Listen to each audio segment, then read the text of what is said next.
नमो राघवाय। जय श्री सीताराम।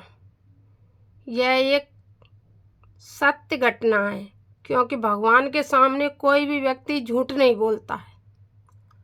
यह सत्य घटना मैं इसलिए आज आप सबके साथ शेयर करने की कोशिश कर रही हूँ कि आज मैं थक गई हूँ, पूर्णतः थक गई हूँ। मैं अपनी ज़िंदगी की लड़ाई लड़ते लड़ते लड़ते लड़ते मैं बहुत थक गई, क्योंकि एक औरत जब तक सहती रहती है जब तक उसके सुहाग पे आँच ना आए। इसलिए मैं भगवान से प्रार्थना करती हूँ कि भगवान ऐसी माँ जो इनको मिली ऐसी परमात्मा किसी को ना दे। और भगवान जिस तरह की सासू माँ कहो उन्हें, क्योंकि माँ के ही समान सासू भी होती हैं, इसलिए मुझे मिली ऐसी भगवान सबको दे। क्योंकि माँ के लिए मैंने इसलिए कहा कि ऐसी माँ किसी को न मिले कि माँ ममता की मूर्त होती है, अपने लड़के को मौत के मुंह में डालने की कोशिश नहीं करती है। लेकिन कम से कम नहीं तो मुझे नहीं पता है, मेरी शादी के 1 साल बाद मेरे ससुर ख़त्म हो गए थे, तब से हर पल मैंने उस लड़के को जिंदगी और मौत से लड़ते हुए देखा है। कभी समाज के लिए, कभी बहनों के लिए, कभी भाइयों के लिए, कभी माँ के लिए। इस तरह से वो व्यक्ति 18 साल की उम्र से लड़ता लड़ता लड़ता आज 55 साल का वो व्यक्ति हो गया। आज वो अपने माइंड की बीमारी से ग्रसित होने वाला है। भगवान की कृपा से डॉक्टर ऑपरेशन के लिए बोल दिया है, ऑपरेशन करवाएंगे, लेकिन दिमाग के ऑपरेशन की हालत आप सब लोग जानते हैं। लेकिन परमात्मा का भरोसा है, ईश्वर हमारे साथ है, इसलिए कुछ गलत नहीं हो सकता है। लेकिन ऐसी माँ भगवान किसी को न दे जो एक दिन जहर दे दे, लेकिन थोड़ा थोड़ा तिल तिल तिल तिल करके अपने बच्चे को मौत की ओर न ले जाए। इसलिए मैंने कहा माँ ममतामयी होती है, लेकिन ममता नहीं, कभी कभी माँ एक नागिन का भी रूप लिए हुए होती है। मुझे ये शब्द कहने नहीं चाहिए, लेकिन मैं अपने पति की हालत देखते देखते देखते देखते आज 35-36 सालों से थक गई हूँ। इसलिए मैंने यह ब्लॉग बनाया है आप सब तक पहुँचाने के लिए।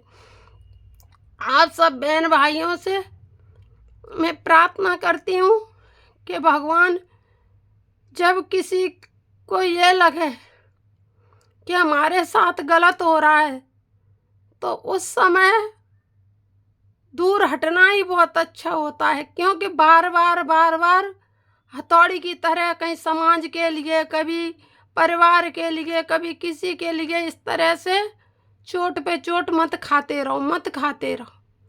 लेकिन जो कुछ भी हुआ ठीक है, बस यही प्रार्थना करती हूँ कि भगवान ऐसी माँ इनको दी किसी को न दे, और ऐसा बेटा भी धैर्यवान परमात्मा सबको दे, जिसकी धैर्य की पराकाष्ठा परमात्मा ही जानते होंगे कि किस धैर्यता से उसने अपने 6 बहनों की शादी की है, 3 भाइयों की शादी की है पिता गुजरने के बाद, और इतनी सब शादियां करने के बाद आज लास्ट तौरा उसकी माँ ने मारा कि पूरी संपत्ति उसने अपने 2 बेटों के नाम कर दी। इस बेटे को कुछ नहीं दिया, कुछ भी नहीं दिया।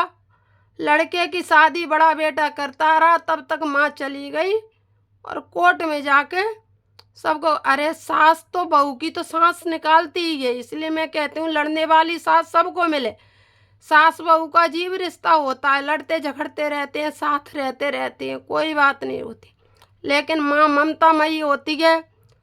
पुत्र का पुत्र हो सकता है, लेकिन माँ पिता एक बार कर सकता है कुछ भी, लेकिन माँ ममतामयी होती। इसलिए माँ यदि गलत फैसला ले तो वो बहुत गलत होता है। इसलिए मैं भगवान से यही बार बार प्रार्थना कर रही हूँ, इसीलिए इस ब्लॉग को बना रही हूँ कि भगवान ऐसी माँ किसी को मत देना, किसी को भी नहीं, जो अपने पुत्र को मौत के मुंह पे ला के खड़ा कर दे। ऐसी सास सबको देना, क्योंकि लड़ती झगड़ती रहे कोई बात नहीं, सास बहू का रिश्ता ही नोक झोंक वाला होता है, चलता रहेगा। बहू पराए घर की होती है, इसलिए कोई तो ये सोच लेता है कि बधू लड़किनी पर घर आई, राखो नैन पलक की नाई। कोई कई कर विचार देखो मन माई, पराधीन सपने सुख नाई। को जीवन ऐसे ही निकल जाए, को सुख में निकल जाए। लेकिन एक स्त्री तब तक चुप रहती है जब तक उसके सुहाग पे आँच नहीं हो। आज मेरे सुहाग पे आँच है, इसलिए मैं भगवान से हाथ जोड़ के प्रार्थना कर रही, भगवान मैं रहूं या न रहूं, यह ब्लॉग में हमेशा रहेगा, आज भी रहेगा, कल भी रहेगा और चलता रहेगा। तब तक ये ब्लॉग रहे, जो लोग देखेंगे इसे हमेशा याद करेंगे कि एक बेटा जो अपने पिता के परिवार को पालने के लिए पूरी जिंदगी की कमाई मेहनत सब कुछ लगा दे, उसके बाद उसकी माँ का क्या फैसला होता है कि सारी संपत्ति हम 2 बेटों को दे देते हैं, और बड़े बेटा जिसने 6 बहनों की शादी की, भाइयों की शादी की, पिता गुजरने के बाद उसको क्या देंगे? कुछ नहीं देंगे, पता भी नहीं चलने देंगे, क्योंकि वो तो अपने बेटे की शादी में बिजी होगा। तब तक हम संपत्ति छोटे बेटों को दे देंगे। उस टेंशन को लगने के कारण आज मेरे पति दिमाग की बीमारी से ग्रसित हुए हैं, इसलिए मैंने भगवान से यह प्रार्थना की है, आप सब लोगों के यहाँ तक यह बात पहुँचाने की कोशिश की है। इसलिए आप मेरे पति के लिए सब दुआ करना, मेरे यूट्यूबर बहन भाई सब लोग दुआ करना कि वे जल्द से जल्द स्वस्थ हों, ऑपरेशन हो के वो घर आएँ, उनकी लंबी आयु हो, दीर्घ आयु की कामना करना। भगवान का आशीर्वाद तो मेरे साथ है ही, भगवान मेरे साथ थे, हैं और हमेशा रहेंगे, क्योंकि एक भाई अपनी बहन के सुहाग की रक्षा करेंगे, इसमें मुझे पूरा भरोसा है। इनके सिवाय संसार में कोई होता भी नहीं है। पक्का विश्वास है कि तुलसी सीता राम कहूँ, हृदय धरो विश्वास, कबहू बिगड़त ना सुनी मैंने सीता राम के दास। नमो राघवाय, जय श्री सीताराम, जय श्री सीताराम।